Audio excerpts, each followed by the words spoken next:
brave, if you have that chutzpah, if you have something that is going to, that you can use this, keep it in mind. It's something that you have an opportunity here.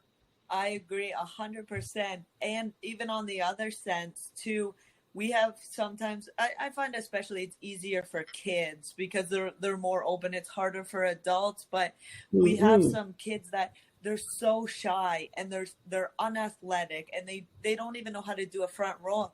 But a couple months in, they finally warm up, and then 6 months in, you can see the confidence in them just in every day. Their shoulders are brought back more. They have more confidence in school. If maybe they're not engaging in anything, but they're not scared as much. They don't have that kind of victim mentality.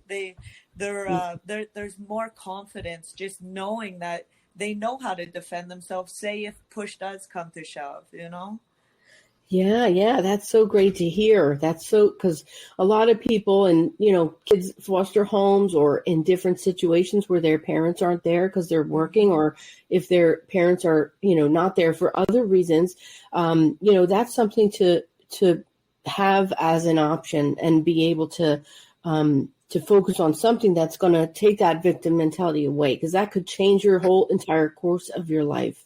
It's now, what about the other things that go along with it, right? So let's say you do some martial arts training.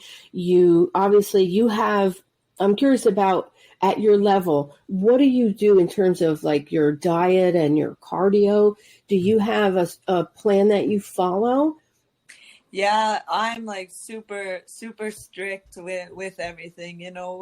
When you're at the highest level, it's like splitting hairs to be the best. Everyone's doing everything right. So you can't be slacking on anything at all.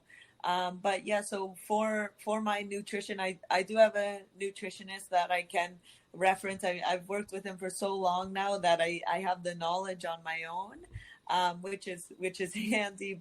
But anytime I need anything, especially when it comes to weight cut or anything that in like that kind of stuff, then I definitely reference him. So I have that, and then I have my cardio workouts in addition to my regular training. Like I'm in the gym 2 hours in the morning and at least 2 hours in the evening.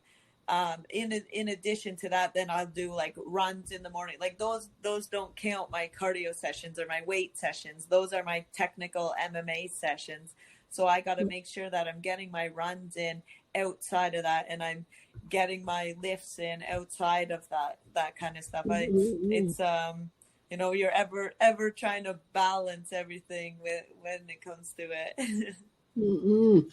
Wow. So when you talk about, diet, it's like, is that your, like, it's a lifestyle, I guess, is where I'm going with this. Yes, exactly.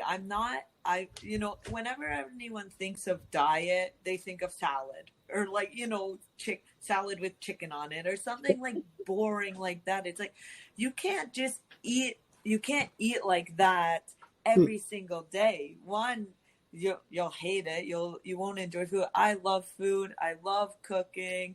And one thing that I have been fortunate about is that martial arts has taught me, because I have this strict weight, like I have to fight at 125 pounds, so I can't let myself blow up to 160 pounds or something. So I always have to be aware of my weight and about what I'm putting inside of me for fuel, for it's that I'm not going to eat a chocolate bar and then think I can do a 2-hour practice. I have to have that awareness. However, I'm not going to let myself not enjoy food as well, because I do love food. So the way that I personally do it, that I feel works for me, is I eat clean, but if I do want a treat, then I have a treat. I just don't overindulge with it. I go to a birthday party or something like that, and there's a cake. Of course, I want to eat cake. I don't want to be every single day. But instead of having a cake that's a huge big piece like this, I'll just have a little sliver.